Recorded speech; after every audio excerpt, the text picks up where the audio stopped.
রাষ্ট্রের গায়ে যখন ময়লা লাগে তখন কিন্তু রক্ত দিয়ে পরিষ্কার করতে হয়। এই জন্য দেখবেন আমরা আন্দোলন করি কেন, কারণ রাষ্ট্রের পরতে পরতে ময়লা জমেছে, ওইটা ঝাড়ু দিয়ে পরিষ্কার করা যায় না, ওটা আন্দোলন করে রক্ত দিয়ে পরিষ্কার করতে হয় বারবার। এখন আপনি কতবার লড়াই করে আপনার গায়ের, আপনার দালানের, আপনার সমাজের, আপনার রাষ্ট্রের সেই ময়লা পরিষ্কার করে আপনার সেই স্বপ্নের ময়নাদ্বীপটা বানাবেন। এখন এখানে লার্জলি যা বলা আছে, ফ্যাক্টসে চলে আসি, মোটা দাগে একমত। দুইটা বিষয় শুধু আমি কথা বলবো। প্রথম কথা হচ্ছে, আমি নীতিগতভাবে এবং আমার দল আমরা দুইটা চেম্বারের পক্ষপাতী না। আমরা মনে করি যে বাংলাদেশ রাষ্ট্র এখনো এত ম্যাচিওর হয় নাই পলিটিক্যাল ডেমোক্রেসিতে যে তারা দুইটা চেম্বারের যে ব্যুরোক্রেটিক প্রবলেম আছে, যে পিং পং সিচুয়েশন আছে, সেই সিচুয়েশনটা হ্যান্ডেল করতে পারবে। যদিও আমাদের পার্টির পক্ষ থেকে বলা হয়েছে আমরা লার্জলি কনসেনসাস বেসড জায়গাতে একমত হব। যদি মোটা দাগে সব দলগুলো দুইটা চেম্বারের ব্যাপারে কাজ করতে একমত হয়, আমরা এত রিজিড না যেটা মানব না। তবে নীতিগতভাবে মনে করি যে আমরা দুইটা চেম্বার এত কমপ্লেক্স হবে, এবং আমি যেহেতু ইংল্যান্ডে লেখাপড়া করেছি, প্র্যাকটিস করেছি, আমি এই লোয়ার চেম্বার এবং আপার চেম্বারের যে কমপ্লেক্সিটি, তার যে হিস্টোরিক্যাল রিয়ালিটিতে যে ডেভেলপ করেছে, সেই ডেভেলপমেন্টটা বাংলাদেশের ধারে কাছেও আমরা নাই। যেই রাষ্ট্র একটা চেম্বারকে এখনো ফাংশনাল করতে পারে নাই, যেই দেশে এখনো 100 জন ভালো মেম্বার অফ পার্লামেন্ট হয় নাই, সেই রাষ্ট্রে আপনি দুইটা চেম্বার কিভাবে মেনটেন করবেন?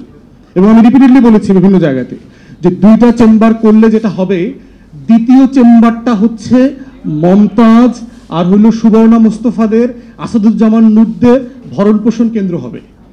যারা ধরেন প্রত্যেকটা আসনে 5 জন করে নমিনেশন সিক করে একটা বড় পলিটিক্যাল পার্টির, কয়জনকে নমিনেশন দেবে? 5 কোটি 10 কোটি টেন্ডার হাঁকাইলেন, কোরবানির গরুর মতো টেন্ডার হাঁকায় 5, 10, 20 কোটিতে তো টিকিট তো বেচবেন, বেচার পরে তো আরো 4 জন রয়ে গেল। তখন কি করবে? এদেরকে বুঝ দিবে, আচ্ছা তোমাকে বিআইডব্লিউটি এর চেয়ারম্যান বানায় দিব, তোমারে প্রতিমন্ত্রী বানায় দিব, তোমারে উপরের চেম্বারে নিয়ে যাবো।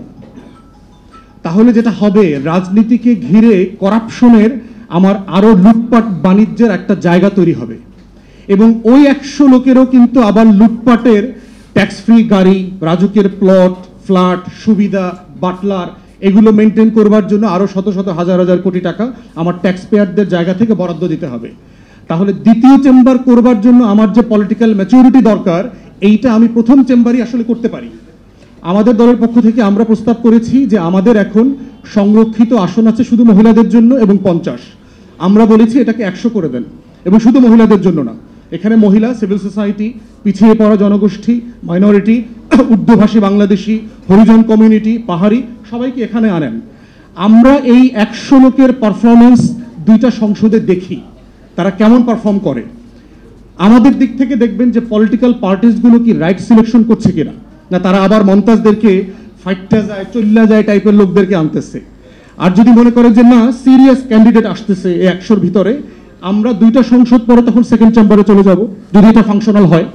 কিন্তু যদি এটা ফাংশনাল যেহেতু হয় নাই, আমরা ভালো রোল মডেল পলিটিক্যাল মেয়েদেরকে কি আনতে পেরেছি? আমাদের গত সংসদে এই যে মেয়েদেরকে 30, 35, 50 করে আনলাম, কয়জন ভালো ফিমেল পলিটিশিয়ান আসছে যাদেরকে দেখে ইয়াং মেয়েরা, তরুণীরা পলিটিক্সে আসতে আগ্রহী হচ্ছে? হচ্ছে না তো। কারণ যাদেরকে দেখে রিডিং পড়তে পারে না বাংলা, এরকম মহিলা এমপি আমরা দেখছি। বাজেট আসনে তার স্বামীর খুনের বিচার চাইছে, এরকম মহিলা এমপি আমি দেখছি, যে বিএনপির আমলে আমার স্বামী মারা গেছে, এটা বিচার চাই মাননীয় প্রধানমন্ত্রী বাজেটের অধিবেশনে। বাংলাদেশে আপনার টোটাল, আমার সংসদের হিস্ট্রি আমি যতটুকু পড়েছি, আমার ডেফিনেশনে হয়তো ম্যাট্রিক্স একটু উঁচু হইতে পারে, 50 জন মেম্বার অফ পার্লামেন্ট এমপি গত 53 বছরে বাংলাদেশ প্রডিউস করে নাই। 50 জনও করে নাই, গত 53 বছরের কথা বলছি, কিন্তু এক সংসদের কথা বলছি না। পার্লামেন্ট মেম্বার বলতে যা বোঝানো হয় দুনিয়াতে, যদি হাউস অফ কমন্সের স্ট্যান্ডার্ড আমি ধরি, তার 50 জনও 53 বছরে তৈরি করা যায় নাই। তাহলে সেখানে আপনি 300 থেকে 400 নিবেন, উপরে আবার 100 নিবেন।